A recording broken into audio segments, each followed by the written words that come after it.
ስሚኝማ ወይዬ አለሜ አፍቅሬሽ የቀኑብኝን አግብቼሽ ያሳበርኳቸው ደስ አይልም? በጣም ተሰቅሻለሽ። እኔ እናት ውድድ ነው ማረግሽ። እኔም አባቴ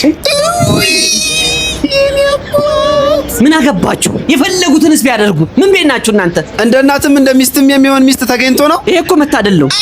አዎ ምናልባት ፎሎወር ለመጨመር ኦር አትራክሽን ለማግኘት ከሆነ ሜቢ ተሳክቶላችሁ ሊሆን ይችላል።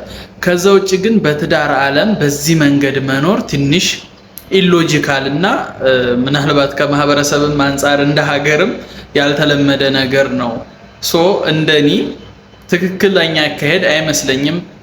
ፌክ የሆነ ወይም አትራክሽን ለመፍጠር የሄዱበት መንገድ ነው የሚመስለኝ እኔ በግል እንጂ ኖርማል ትዳር ብለው እየኖሩ አይመስለኝም። አንድ እሱ ነው።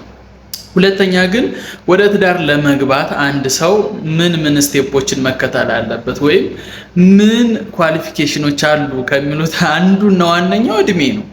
እድሜ እንግዲህ 20 ዓመት 30 ዓመት የበለጠችኝን ሴት ላገባ አልችልም።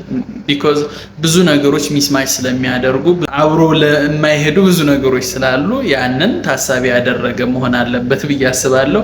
የእናንተ ሐሳብ ምንድነው? ግርምት ስለፈጠረብኝ ነው። እዚህ ሶሻል ሚዲያ ላይ መነጋገሪያ የሆነ ነጥብ ነው። እስኪ ሐሳባችሁን በኮሜንት ቦክስ አስቀምጡልኝ። ቴንክ ዩ